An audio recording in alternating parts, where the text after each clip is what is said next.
That and more coming up on the NBA, rather, not the NFL. That's football season again. I'm with you. Breaking news on SportsCenter from the National Football League. Alex Smith retiring after 16 seasons. What a run it has been, especially the last couple of years after that life-threatening injury to his leg. 17 surgeries to save the leg, save his life. The former #1 overall pick said he still wanted to play, but the Washington football team released him early in March. Alex Smith retiring. He's just a heck of a person. Had a great career. Played so many years here with different teams, and everywhere he went, he made them better. I texted him a while back. If he gets into coaching, I get first dibs on him. So, which I doubt he will. But if he decides to go that route, he would be a guy that you'd love to have on your staff. He's special person. Go down as one of my all-time favorites there. Nobody, and I mean nobody, would have questioned his toughness, his desire, anything like that. And that's what I think was so remarkable about his decision to come back and try to play. And oh, by the way, go 5-1 as a starter this past season. It's incredible what he did. I think he's probably one of the better storied #1 overall draft picks in the history of the NFL. I mean, here's a guy that went one, like I said, and he came from a little bit of a unique offense. He's a bust early on in many people's eyes, and he just continues to surge forward. And he ends up having a remarkable career, and obviously one that is littered with inspiration. Yeah, I mean, just a tremendous guy. Obviously a great player.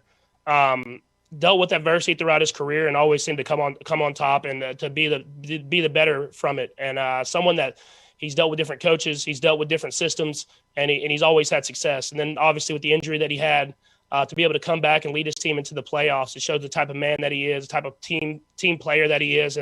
And I'm just grateful for the time that I had with him that really developed me to be the quarterback that I am today. Once again, Alex Smith actually created an Instagram account today to post the retirement message himself. Check that out. It is definitely worth watching. And he is going to join us here on SportsCenter 1:40 Eastern Time to talk about his decision.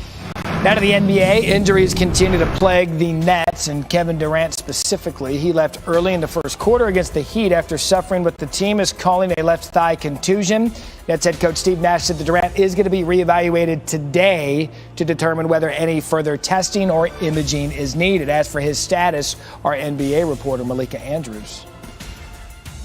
The Nets have, unfortunately, grown accustomed to injuries this season, and when Steve Nash was addressing their latest hurdle, Kevin Durant's thigh contusion on Sunday postgame, he didn't seem overly concerned. He said that Kevin Durant would be reevaluated on Monday morning, and after seeing how he felt when he woke up... Possession, and he makes the layup. I mean, even off a mistake, Zion somehow makes it look easier than it is, way easier. He had 34 and 9. 7 seconds left. Derrick Rose driving past Bledsoe, kicks it to Reggie Bullock, who hits it with 2.3 seconds left to tie it at 103. Had they fouled, it would have ensured the Knicks couldn't have tied the game. Bullock makes them pay. Stan Van Gundy, listen. Was the plan when they tied it up? I mean, was it conveyed in the huddle that you guys were supposed to foul? Yeah, and no one paying attention, lack of focus. Today, simple. High school guys could have executed down the stretch. The 7.8 seconds, high school guys could have done what they were supposed to do. You didn't have to make a play, make a shot, make a pass. You didn't have to do anything. And you just had to do what the hell you were supposed to do. Nice adjustment there, Van Gundy. Do with that. Yes. I love it when he goes off because he's usually right. How about to Randall? Again, Randall had 33 points, 10 assists, 5 rebounds. As the Knicks win their 6th straight. Here's Zion, though, after. New York is the mecca of basketball. I love playing. I love playing here. This atmosphere, whether they're cheering for you, whether they're booing for you, it's amazing. Honestly, I think outside of New Orleans, obviously, I think this might be my favorite place to play outside of New Orleans. I can't even lie to you. I can't lie to you. I mean, he went there and kept going there with that huge cheesy grin on his face. Okay, that's the reason why Pelicans fans may be concerned. Anyway, it was his 20th career 30-point game. Took him 76 career games to reach that mark, less than a full season. Only Michael Jordan needed fewer games to reach the mark over the last 40 years. MJ got there in 55. In case you're wondering, Jordan, in his MSG debut back in 1984, he had 33 points. Zion once again also with 34. You know, it's never too early to look ahead, Sage. Never. Tomorrow on the program, Tuesday night, big matchup, Nets injury concerns, and what more Zion can do to save the Pelicans' playoff hopes. It has begun to 10 days to the NFL draft. A closer look at the huge decision facing the Patriots.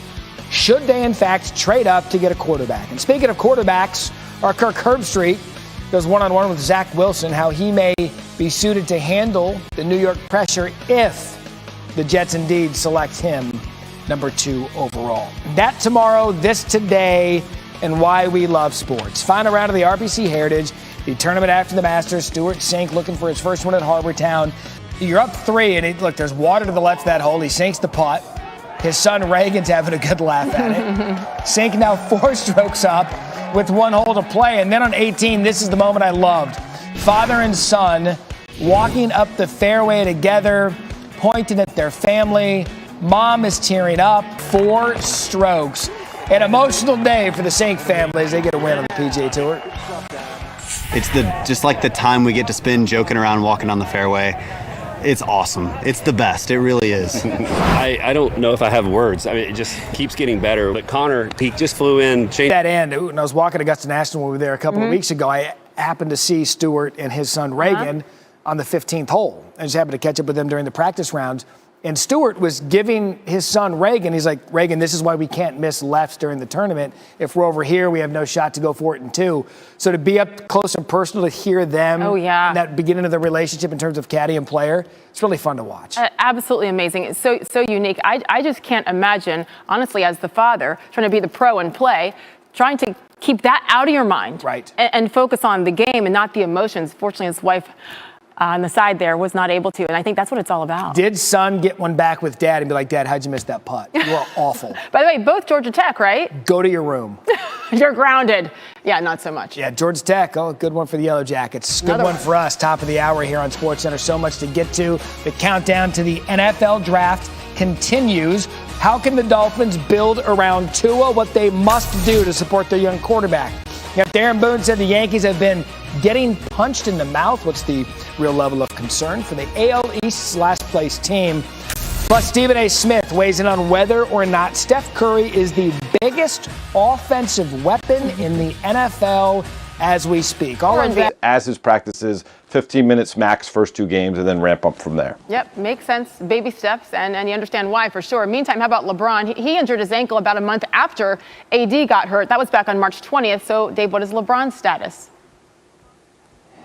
Yeah, we're still several weeks away from LeBron James starting to circle or find a target date for return. He posted on Instagram over the weekend. He's impatiently being patient, and certainly that's something, if you ask him what his worst character trait is over the years, he'll say, I'm impatient.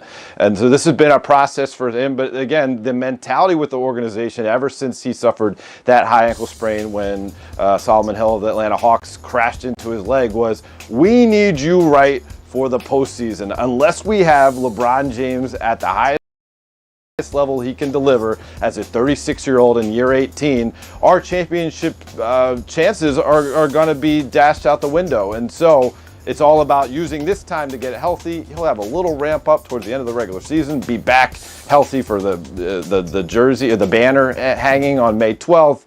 And then you go into the postseason, hopefully healthy LeBron, healthy AD, and a healthy Andre Drummond added to the mix. The most games LeBron has missed in a season in his career is 17. Right now he's at 15, so it's about to surpass that, which is a dubious statistic. But here's the thing. Despite sitting in 5th place in the West right now, Caesars Sportsbook still has the Lakers as the favorites to win the West, and that includes while we wait for everybody to get back healthy. Dave with the latest. Thank you. We're going to continue our injury theme here on SportsCenter, and they continue to plague the Brooklyn Nets and Kevin Durant specifically. He left early in the first